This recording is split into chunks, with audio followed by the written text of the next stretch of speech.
유럽 최고의 구조 전문가가 한국의 작은 개 앞에 무릎을 꿇었습니다. 3억 원짜리 최첨단 드론들이 모두 추락하고 15년간 신뢰해온 독일산 셰퍼드들이 꼬리를 내리고 떨고 있을 때 단 한 마리의 작은 개가 나타났어요. 그것은 한국에서 온 진돗개 하람이었습니다. 동양의 미물이 감히. 오만했던 유럽인들이 코웃음을 쳤지만 모든 시스템이 무너진 그 순간 하람이가 보여준 것은 상상을 초월했습니다.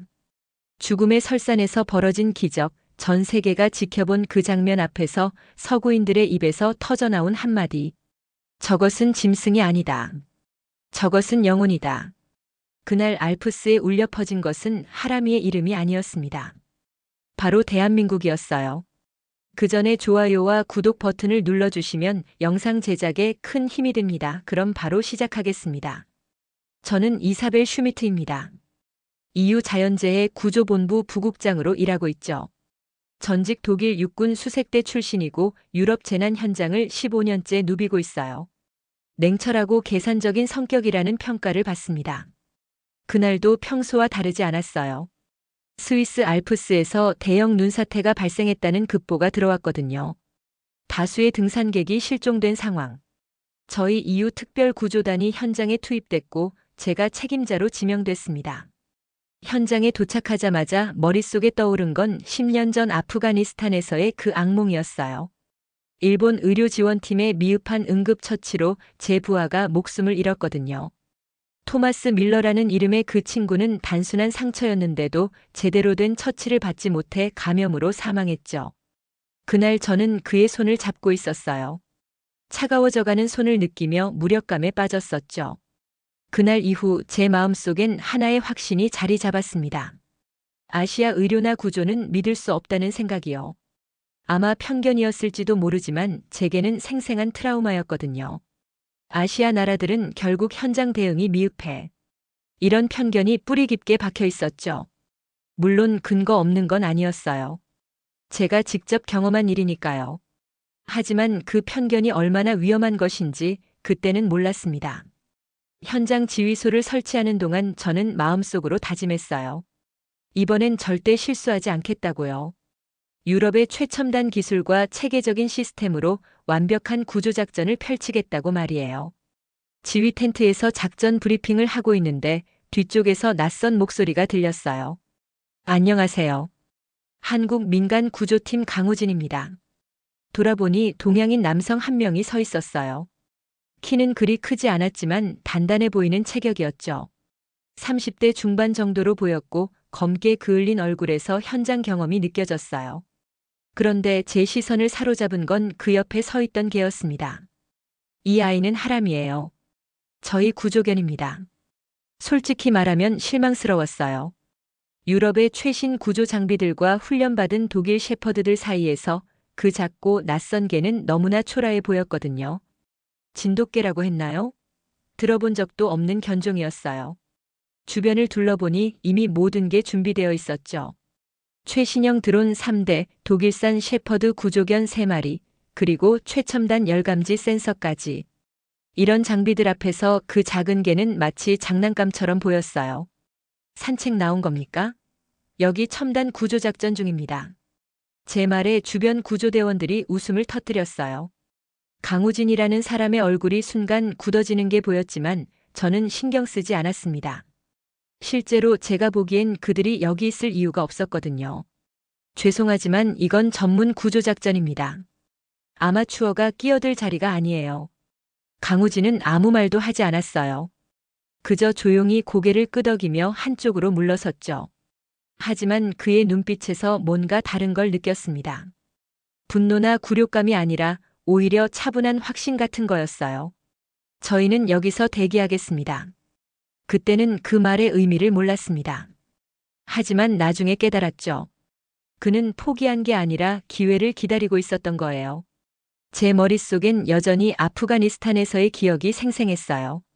일본 팀의 서툰 처치로 죽어간 토마스의 모습이요. 그 차가운 손의 감촉까지도요. 그래서 더욱 확신했습니다.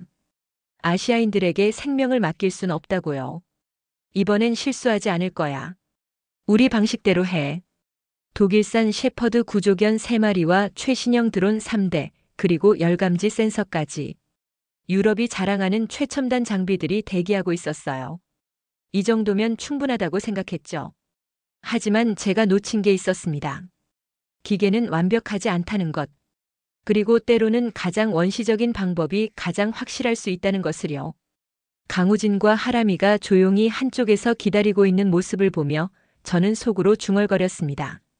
시간 낭비하지 말고 돌아가는 게 좋을 텐데. 그때만 해도 그들이 곧 제 모든 편견을 산산조각 낼 거라곤 상상도 못했어요. 그 작은 개가 유럽의 자부심을 무너뜨리고 진정한 구조가 무엇인지 가르쳐 줄 거라고는 꿈에도 생각하지 못했죠. 작전이 시작됐습니다. 저는 자신만만했어요. 독일산 셰퍼드 구조견 3마리가 현장을 누비기 시작했고 최신 드론 3대가 하늘을 날아다녔죠. 열감지 센서도 풀가동이었습니다. 이게 바로 유럽식 구조작전이야. 마음속으로 뿌듯해하며 작전 상황판을 바라봤어요. 체계적이고 과학적인 접근법이죠. 감정이나 직감에 의존하지 않는 합리적인 시스템이었어요. 그런데 갑자기 강풍이 불어왔어요. 알프스 특유의 갑작스러운 돌풍이었죠. 순식간에 드론 한 대가 추락했어요. 나머지 2대도 제대로 비행하지 못하고 비틀거렸습니다. 열감지기 상태는 어때? 오작동하고 있습니다. 눈 때문에 정확한 측정이 불가능해요. 설상가상으로 자랑스러운 독일 셰퍼드들마저 문제였어요. 눈사태 현장의 불안정한 지형에 겁을 먹었는지 제대로 수색을 하지 않더라고요. 평소 훈련받은 대로 움직이지 못하고 있었어요. 이럴 수가. 15년간 쌓아온 경험과 신뢰가 흔들리기 시작했어요. 하지만 저는 아직 포기하지 않았죠. 다른 방법이 있을 거라고 생각했어요. 그때 뒤쪽에서 익숙한 목소리가 들렸습니다. 이사벨 부국장님. 돌아보니 일본 구조팀 팀장 나카무라 요시로였어요. 40대 중반의 단정한 남자였죠. 국제 구조 현장에서 몇 번 만난 적이 있었어요. 산악 지형은 저희가 더 잘 압니다. 주도권을 저희에게 맡겨주시죠. 순간 복잡한 감정이 들었어요. 일본에 대한 불신과 함께 그래도 아시아인이라면 이 지형을 더 잘 알 수도 있겠다는 생각이요. 하지만 토마스가 죽던 그날의 기억이 다시 떠올랐어요. 나카무라가 자신감 있게 말을 이어갔어요. 저희는 이런 산악 지형에서 수년간 구조 작업을 해왔습니다. 유럽 장비가 실패한 이유도 잘 알고 있어요. 그의 말에 일리가 있어 보였어요. 하지만 다음 말이 저를 더욱 혼란스럽게 만들었습니다. 한국팀은 빠지시죠. 여기엔 전문가만 필요합니다. 강우진을 향한 공개적인 모욕이었어요. 저는 아무 말도 하지 않았습니다. 사실 속으로는 동감하는 부분이 있었거든요. 일본과 한국 둘 다 믿을 수 없었지만 그래도 일본이 더 나을 거라는 생각이었죠. 강우진의 얼굴이 굳어지는 게 보였어요. 하지만 그는 여전히 침묵을 지켰죠. 다만 하람이를 더욱 가까이 끌어안으며 뭔가를 속삭이더라고요. 마치 괜찮다, 우리 차례가 올 거야라고 말하는 것 같았어요. 나카무라가 일본식 구조 방법을 설명하기 시작했어요. 체계적이고 논리적으로 들렸죠. 하지만 저는 집중할 수 없었습니다. 마음 한편으론 일본에 대한 불신이, 다른 한편으론 한국에 대한 편견이 부딪히고 있었거든요. 도대체 뭘 믿어야 하지? 그런데 그때 제 시야 끝에서 뭔가 이상한 움직임이 포착됐어요. 하람이가 등산로 외곽을 맴돌며 눈밭의 냄새를 맡고 있더라고요. 다른 개들이 겁에 질려 있을 때 그 작은 개만은 뭔가를 찾고 있는 것 같았어요. 뭘 하는 거지? 강우진이 하람이의 행동을 유심히 지켜보고 있었어요. 그의 표정엔 뭔가 확신에 찬 모습이 있었죠. 마치 하람이가 뭔가 특별한 걸 감지했다는 걸 알고 있다는 듯한 표정이었어요. 일본 팀이 1시간 넘게 수색했지만 역시 아무런 성과가 없었어요. 나카무라의 얼굴에도 당황스러운 기색이 역력했죠. 이상하네요. 분명히 이 구역에 있을 텐데. 시간이 흘러갈수록 저는 더욱 초조해졌어요. 실종자들의 생존 시간은 한정되어 있었거든요. 눈사태 후 72시간, 그 골든타임이 빠르게 지나가고 있었어요. 2시간이 넘도록 아무런 성과가 없었어요. 유럽의 최첨단 장비들이 모두 무용지물이 된 상황이었죠. 일본 팀의 방법도 실패했고요. 저는 점점 초조해지기 시작했습니다. 이럴 수가 없는데. 구조대원들의 얼굴에도 피로와 좌절감이 역력했어요. 15년간 이런 상황은 처음이었죠. 모든 시스템이 동시에 실패하다니요. 그런데 계속해서 제 시선을 끄는 게 있었어요. 바로 하람이었죠. 그 작은 개가 혼자서 눈밭을 헤매고 다니는 모습이요. 다른 모든 개들이 포기했을 때 오직 하람이만은 포기하지 않고 있었어요. 강우진이 저에게 조심스럽게 다가왔습니다. 부국장님, 하람이의 행동을 보시면 아직도 그게 얘기세요? 지금 상황이 뭔지 모르시나요? 제 목소리가 날카로워졌어요. 솔직히 짜증이 났거든요. 이 시간 넘게 헛수고를 하고 있는 상황에서 걔 얘기를 하다니요. 게다가 그렇게 작고 보잘것없어 보이는 게 말이에요. 하지만 강우진은 포기하지 않았어요. 그의 눈빛에는 간절함이 있었죠. 하람이는 한국 전통견 진돗개입니다. 천연기념물 53호로 지정된 우리나라 고유 견종이에요. 그래서요. 진돗개는 후각이 뛰어날 뿐만 아니라 지형에 대한 기억력이 탁월합니다. 특히 하람이는 제주도 한라산에서 실종자 구조 훈련을 5년간 받았어요. 이런 산악지형에 특화되어 있죠. 저는 그의 말을 끊었어요. 지금 농담할 때가 아닙니다. 사람 목숨이 걸린 일이에요. 그 순간 강우진의 눈빛이 변했어요. 차분하면서도 단호한 표정이었죠. 마치 자신이 하고 있는 말이 얼마나 중요한지 저에게 전달하려는 듯한 눈빛이었어요. 저도 사람 목숨이 걸린 일이라고 생각합니다. 그래서 하람이를 믿는 거예요. 걔를 믿는다고요? 네, 기계보다 더 믿습니다. 순간 모든 게 정지한 것 같았어요. 주변이 조용해졌죠. 다른 구조대원들도 저희 대화를 듣고 있었거든요. 기계보다 걔를 더 믿는다니 이게 말이 되나 싶었어요. 그때 하람이가 특정 지점에서 멈춰 섰어요. 그리고 앞발로 바닥을 긁기 시작했죠. 다른 개들이 모두 포기했을 때 오직 하람이만이 뭔가를 찾고 있었어요. 저기 보세요. 강우진이 하람이를 가리켰어요. 하람이는 저럴 때 거짓말하지 않습니다. 5년간 함께 일하면서 단 한 번도 틀린 적이 없어요. 솔직히 말하면 반신반의였어요. 하지만 다른 방법도 없었죠. 저희 장비들은 모두 실패했고 일본 팀의 방법도 통하지 않았으니까요. 시간은 계속 흘러가고 있었고 실종자들의 생명이 위험에 처해 있었어요. 좋아요. 저도 모르게 말이 나왔어요. 단 30분만 따라가 보죠. 30분 안에 아무것도 못 찾으면 완전히 포기하는 거예요. 강우진이 고개를 끄덕였어요. 그리고 하람이에게 뭔가 신호를 보냈죠. 진돗개 특유의 의사소통 방식인 것 같았어요. 그 순간 하람이가 움직이기 시작했어요. 확신에 찬 걸음으로 특정 방향을 향해 달려가더라고요. 다른 개들과는 완전히 다른 모습이었어요. 정말 저걸 따라가야 하나? 마음 한편으론 여전히 의심스러웠어요. 하지만 다른 한편으론 묘한 기대감도 있었죠. 혹시 정말로 뭔가 있을지도 모른다는 생각이요. 강우진이 제 마음을 읽었는지 말했어요. 하람이는 제가 5살 때부터 키운 개예요. 군 복무 시절 수색견으로 함께 일했고 전역 후에도 계속 구조견으로 훈련받았죠. 단 한 번도 저를 실망시킨 적이 없어요. 그의 목소리에는 확신이 있었어요. 맹목적인 믿음이 아니라 오랜 경험과 신뢰에서 나온 확신이었죠. 저는 하람이를 다시 바라봤어요. 그 작고 낯선 존재가 갑자기 다르게 보이기 시작했습니다. 단순한 개가 아니라 뭔가 특별한 능력을 가진 존재처럼 말이에요. 하람이가 앞서 달려가기 시작했어요. 그 뒤를 강우진이 따랐고 저와 다른 구조대원들도 뒤따랐죠. 눈길을 헤쳐나가는 하람이의 모습은 정말 확신에 차 있었어요. 정말 이게 맞나? 마음속으로 계속 의심하고 있었어요. 하지만 하람이의 걸음엔 망설임이 없었습니다. 마치 정확히 어디로 가야 하는지 알고 있다는 듯이요. 다른 구조견들이 포기했던 길을 당당하게 나아가고 있었어요. 10분 정도 걸었을까요? 하람이가 갑자기 속도를 늦추기 시작했어요. 그리고 특정 지점을 향해 코를 킁킁거리기 시작했죠. 마치 뭔가 냄새를 맡은 것 같았어요. 여기에요. 강우진이 조용히 말했어요. 그의 목소리에는 확신이 서려 있었죠. 뭐가 여기 있다는 거죠? 아무것도 안 보이는데요. 저는 여전히 회의적이었어요.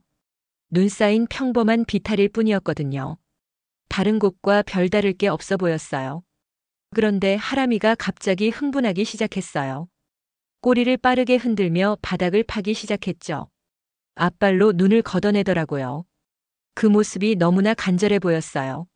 하람아, 잠깐. 강우진이 하람이를 제지했어요. 그리고 저를 바라봤죠. 삽을 가져와 주실 수 있나요? 하람이가 이렇게 반응하는 건 처음 봐요. 정말 여기를 파보자는 건가요? 네, 하람이가 확신하고 있습니다. 이런 행동은 뭔가 확실한 게 있을 때만 해요. 저는 잠시 망설였어요. 하지만 달리 방법도 없었고 약속한 30분 중 이미 10분이 지났거든요. 게다가 하람이의 반응이 여느 때와 다르다는 강우진의 말이 묘하게 설득력 있게 들렸어요. 좋아요. 파보죠. 구조대원들이 삽을 가져왔어요. 눈을 파내기 시작했죠. 처음 몇 번의 삽질에는 아무것도 없었어요. 그냥 흙과 돌뿐이었죠. 역시 헛소동이네. 누군가 중얼거렸을 때 삽에 뭔가 이상한 감촉이 느껴졌어요. 잠깐, 여기 뭔가 있어요. 더 조심스럽게 파보니 천조각이 보였어요. 등산복의 일부인 것 같았죠. 그리고 그 밑에서 사람이다. 순간 모든 게 변했어요. 실종자가 정말 거기 있었던 거예요. 의식은 없었지만 맥박이 뛰고 있었어요. 체온은 25도까지 떨어진 상태였지만 분명히 살아있었죠. 어떻게 이런 일이? 저는 말문이 막혔어요.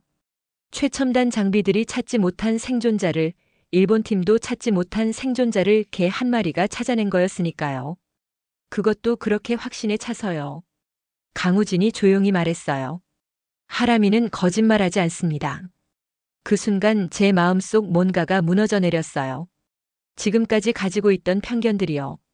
아시아에 대한, 한국에 대한, 그리고 과학기술만을 맹신했던 저 자신에 대한 모든 확신들이 말이에요. 정말 그 개가 찾은 건가요? 네, 하람이가 찾았어요. 진돗개의 후각과 직감을 믿은 결과죠. 제가 그토록 무시했던 존재가 사람의 생명을 구한 거였어요. 복잡한 감정이 밀려들었죠. 부끄러움, 놀라움, 그리고 존경심까지. 하람이가 제게 다가와서 꼬리를 살랑살랑 흔들었어요. 마치 이제 믿으시겠어요? 라고 말하는 것 같았죠. 그 순간 저는 그 작은 개 앞에서 무릎을 꿇고 싶었어요. 미안해, 하람아. 내가 틀렸어. 그런데 갑자기 경보음이 울렸어요. 2차 눈사태 경보. 모든 인원 대피. 최악의 상황이 닥친 거였죠. 2차 눈사태 경보. 즉시 대피하라. 확성기에서 긴급 방송이 나왔어요. 저는 순간 얼어붙었습니다. 겨우 실종자를 찾았는데 이런 일이 일어나다니요. 헬기 접근 불가. 기상악화로 인한 도보 대피. 구조대원들이 급히 짐을 챙기기 시작했어요. 하지만 문제가 있었죠. 방금 구조한 실종자는 의식을 잃은 채 움직일 수 없는 상태였거든요. 체온이 25도까지 떨어진 상태에서 억지로 움직이다간 더 위험해질 수 있었어요. 어떻게 하죠? 저 사람을 업고 뛸 수는 없는데. 의료진이 고개를 저었어요. 지금 상태로는 이동이 불가능합니다. 체온이 너무 낮아요. 시간이 없어요. 2차 눈사태가 시작되면 모두 위험합니다. 모든 게 혼란스러웠어요. 구조대원들은 대피 준비로 바빴고 저는 결정을 내려야 했죠. 15년간의 경험으로도 이런 딜레마는 처음이었어요. 일단 우리가 먼저 대피하고 헬기가 올 수 있을 때 다시. 그때 강우진이 조용하지만 단호하게 끼어들었어요. 안 됩니다. 지금 떠나면 이 사람은 죽어요. 하지만 우리도 위험합니다. 2차 눈사태는 1차보다 더 위험해요. 그래도 포기할 순 없어요. 강우진이 무의식 상태의 실종자 곁에 앉았어요. 그리고 하람이를 불렀죠. 하람아, 이리 와. 하람이가 다가왔어요. 강우진이 뭔가 지시를 했는지 하람이가 실종자 옆에 조심스럽게 누웠습니다. 그리고 자신의 온몸을 실종자에게 밀착시켰어요. 뭘 하는 거예요? 하람이의 체온은 39도입니다. 지금 이 사람에게 가장 필요한 건 체온이에요.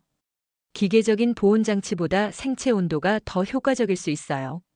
순간 깨달았어요. 강우진과 하람이는 대피할 생각이 전혀 없었던 거예요. 생명을 구하기 위해 자신들의 안전을 포기하려는 거였죠. 미쳤어요. 2차 눈사태가 오면 다 죽습니다. 그래도 이 사람을 혼자 둘 순 없어요. 하람이와 제가 여기 있으면 최소한 체온은 유지할 수 있어요. 다른 구조대원들이 저를 재촉했어요. 부국장님, 빨리 가야 해요. 저는 극도의 고민에 빠졌어요. 이성적으로 생각해보면 대피하는 게 맞았죠. 구조 매뉴얼상으로도 구조대원의 안전이 최우선이었어요. 하지만 하람이의 눈빛을 봤어요. 실종자 위에 몸을 덮고 있는 작은 개의 눈빛을요. 그 눈빛에는 포기라는 게 없었어요. 오직 생명을 지키겠다는 의지만 있었죠. 마치 이 사람을 지키는 게 제 사명이에요 라고 말하는 것 같았어요. 저건 단순한 동물이 아니야. 제 입에서 저절로 나온 말이었어요. 영훈이야. 내가 완전히 틀렸어. 눈물이 났어요. 제가 그토록 무시했던 존재가 생명을 위해 자신을 희생하려고 하는 모습에서요. 유럽의 어떤 구조견도 보여주지 못한 숭고한 정신을 그 작은 진돗개가 보여주고 있었어요. 부국장님. 구조대원이 저를 끌어당겼어요. 하지만 저는 발을 떼지 못했죠. 강우진이 말했어요. 부국장님은 대피하세요. 저희는 여기 남겠습니다. 안 돼요. 같이 가야 해요. 누군가는 이 사람과 함께 있어야 합니다. 하람이 혼자 둘 순 없어요. 하람이가 실종자를 더욱 꽉 껴안았어요. 마치 걱정하지 마세요. 제가 끝까지 지킬게요 라고 말하는 것 같았죠. 그 순간 저는 인생에서 가장 중요한 결정을 내렸어요. 나도 남겠어요. 부국장님? 이게보다 못한 인간이 될 순 없잖아요. 저는 무릎을 꿇고 하람이 옆에 앉았어요. 그리고 실종자의 다른 쪽을 감쌌죠. 함께 버텨봅시다. 멀리서 우르르 소리가 들려왔어요. 2차 눈사태가 시작된 거였죠. 땅이 흔들리고 나무들이 부러지는 소리가 점점 가까워졌어요. 정말 이렇게 죽는 건가? 무서웠어요. 솔직히 말하면 도망치고 싶었죠. 15년간 수많은 위험한 현장을 겪었지만 이런 공포는 처음이었어요. 하지만 옆에 있는 하람이를 보니 그럴 수가 없었어요. 그 작은 개가 실종자 위에 자신의 온몸을 덮고 있었거든요. 추위에 떨면서도 눈사태의 위험 속에서도 절대 포기하지 않았어요. 오히려 실종자를 더욱 꽉 껴안고 있었죠. 하람아. 저는 하람이의 머리를 쓰다듬었어요. 따뜻했죠. 39도의 체온이 눈 속에서도 뜨거웠어요. 그 온기가 실종자에게 전달되고 있다는 게 느껴졌어요. 정말 대단한 개구나. 강우진이 계속해서 실종자의 맥박을 재고 있었어요. 긴장된 표정이었지만 포기하지 않고 있었죠. 어떤가요? 맥박이 조금씩 강해지고 있어요. 체온도 서서히 올라가고 있고요. 정말요? 네, 하람이의 체온 효과인 것 같아요. 생체 온도가 기계보다 훨씬 효과적이네요. 놀라웠어요. 기계의 체온이 정말로 사람을 살리고 있다니요. 의학적으로도 이런 경우가 가능하다는 걸 처음 알았어요. 눈사태 소리가 점점 가까워졌어요. 하지만 다행히 저희가 있는 곳까지는 직접적으로 오지 않았죠. 강우진이 지형을 잘 읽고 안전한 지점을 선택한 것 같았어요. 30분 정도 지났을까요? 실종자가 갑자기 작은 기침을 했어요. 깨어나고 있어요. 실종자가 천천히 눈을 떴어요. 처음엔 무슨 일인지 몰라 하더니 상황을 파악하고는 깜짝 놀라워했죠. 저는 어디에? 괜찮아요. 구조됐어요. 강우진이 부드럽게 안심시켰어요. 실종자가 자신 위에 덮여있는 하람이를 봤어요. 그 작은 개가 자신을 따뜻하게 해주고 있다는 걸 직감적으로 알아차린 것 같았어요. 이 개가 저를 구해준 건가요? 네, 하람이가 당신을 찾았어요. 그리고 지금까지 체온으로 당신을 살리고 있었어요. 실종자가 감동으로 떨리는 손으로 하람이를 쓰다듬었어요. 깊은 감사의 표시였죠. 고마워, 작은 영웅아. 정말 고마워. 저는 그 장면을 보며 또 한 번 깨달았어요. 진정한 영웅이 누구인지를요.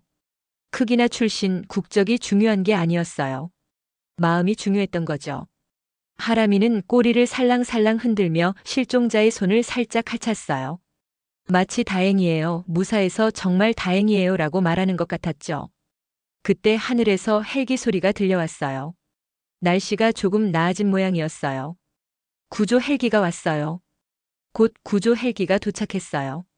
실종자를 안전하게 이송할 수 있게 됐죠. 헬기에 오르기 전 저는 현장에 몰려든 기자들에게 분명하게 말했어요. 오늘의 구조 작업은 전적으로 하라미와 한국 구조팀의 공입니다. 기자들이 놀라워했어요. 유럽의 최첨단 장비가 아니라요? 네, 모든 기계가 실패했을 때 사람의 마음과 개의 직감이 구조를 완성했습니다. 저는 잠시 숨을 고르고 진심으로 말을 이었어요. 저는 한국을 완전히 오해하고 있었습니다. 헬기 안에서 의료진이 실종자를 자세히 검사했어요. 결과는 놀라웠죠. 체온이 정상 범위로 회복됐습니다. 생명에는 전혀 지장이 없어요.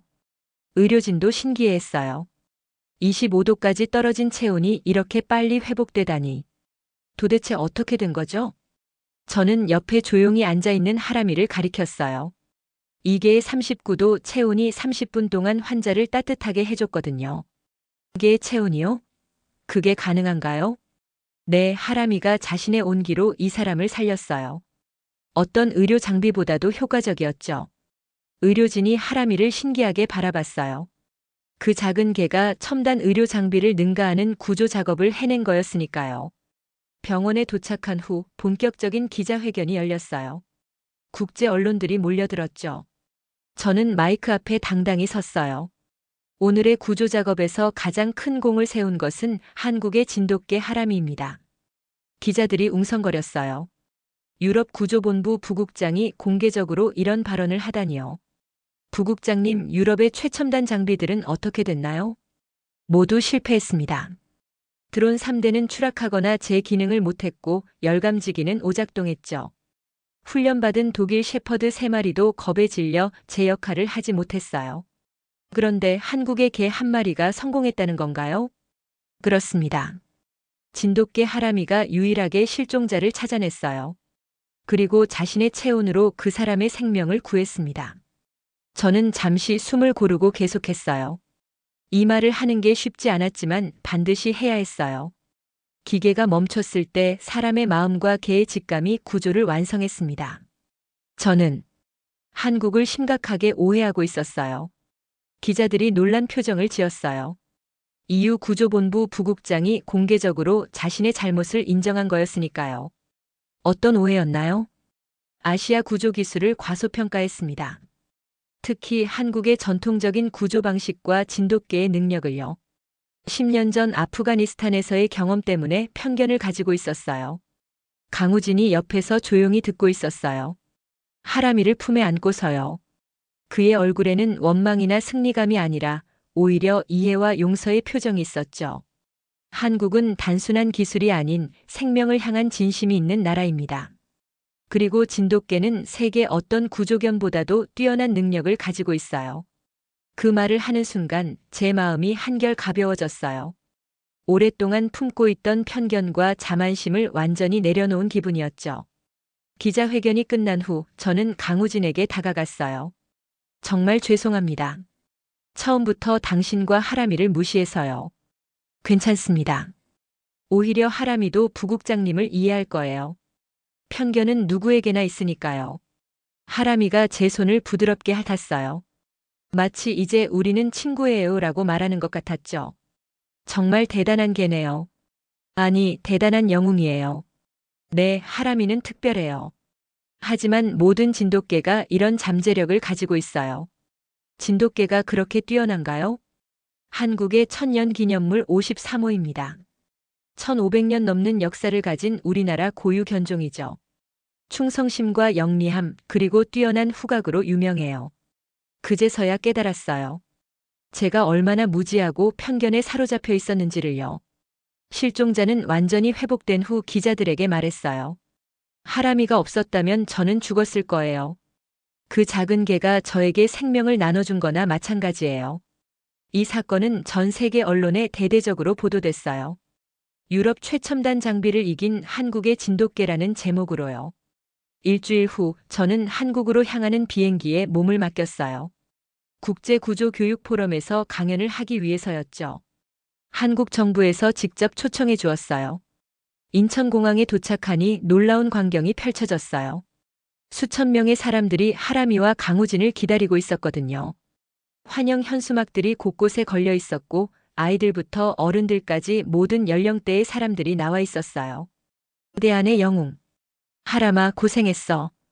우리의 자랑스러운 진돗개. 사람들의 환호성이 공항을 가득 메웠어요. 문화부 장관까지 직접 나와서 영접했죠. 하람이의 이야기는 이미 교과서 편찬위원회에서 논의 중입니다. 장관이 감격스러운 표정으로 말했어요. 진돗개의 충성심과 용기, 그리고 우리나라의 구조 정신을 전 국민이 알아야 하거든요. 저도 그 자리에 함께 있었어요. 한국 정부의 특별 초청을 받아서요. 이사벨 부국장님도 감사합니다. 진실을 세계에 알려주셔서요. 당연한 일을 했을 뿐이에요. 오히려 제가 배운 게 더 많습니다. 공항에서 시내로 이동하는 동안 거리 곳곳에서 사람들이 손을 흔들며 환영해 주었어요. 하람이는 차창 밖을 보며 꼬리를 흔들고 있었죠. 다음 날 열린 국제구조교육포럼에서 저는 강연을 했어요. 청중석에는 세계 각국의 구조 전문가들이 앉아 있었죠. 저는 한국을 완전히 오해하고 있었습니다. 강연장이 조용해졌어요. 아시아 구조 기술을 무시했고 특히 전통적인 방법들을 구식이라고 여겼어요. 하지만 하람이가 저를 깨우쳐줬습니다. 청중들이 집중해서 듣고 있었어요. 진정한 구조는 최첨단 기계가 아니라 마음으로 하는 것이라는 걸 배웠어요. 생명에 대한 진심, 포기하지 않는 의지, 그리고 서로를 믿는 신뢰가 기적을 만들어낸다는 것을요. 박수가 터져 나왔어요. 한국은 단순한 기술이 아닌 생명을 향한 진심이 있는 나라입니다. 그리고 진돗개는 세계가 주목해야 할 최고의 구조견입니다. 강연이 끝난 후 저는 강우진의 안내로 진도를 방문했어요. 하람이의 고향이었거든요. 진도 바닷가의 선이 정말 아름다웠어요. 맑은 바다와 푸른 하늘, 그리고 그 사이를 자유롭게 뛰어다니는 하람이의 모습이요.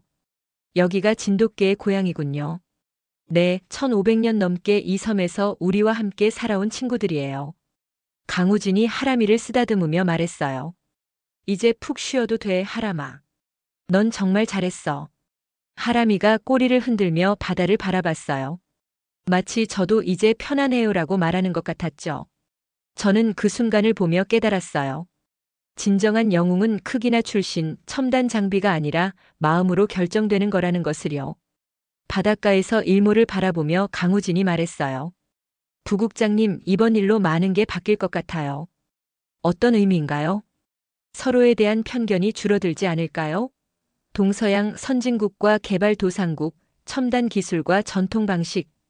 이런 구분들이 얼마나 무의미한지 보여준 것 같아요. 맞는 말이었어요. 이번 사건은 단순히 구조 작업의 성공을 넘어서 인간의 편견과 자만심에 대한 깊은 성찰을 하게 해주었거든요. 하람이는 작은 개였지만 거대한 교훈을 주었네요. 네, 그리고 그 교훈이 앞으로도 많은 사람들에게 전해졌으면 좋겠어요. 한국을 떠나는 날 공항에서 하람이와 작별 인사를 했어요. 고마워, 하람아. 너 덕분에 내가 더 나은 사람이 됐어. 하람이가 제 손을 핥으며 꼬리를 흔들었어요. 돌아가는 비행기 안에서 저는 다짐했어요. 앞으로는 편견 없이 모든 것을 바라보겠다고요. 그리고 하람이 같은 진정한 영웅들을 알아보겠다고요. 작은 진돗개 한 마리가 유럽인의 오만함을 무너뜨리고 진실한 마음의 힘을 보여준 이야기. 최첨단 기술이 실패했을 때 1500년 전통의 진돗개가 기적을 만들어낸 이야기.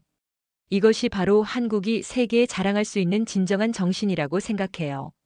하람이와 강우진 그리고 우리의 진돗개 정신이 전 세계에 감동을 준 순간이었습니다. 편견을 넘어서 서로를 이해하고 존중하는 계기가 된 것이죠.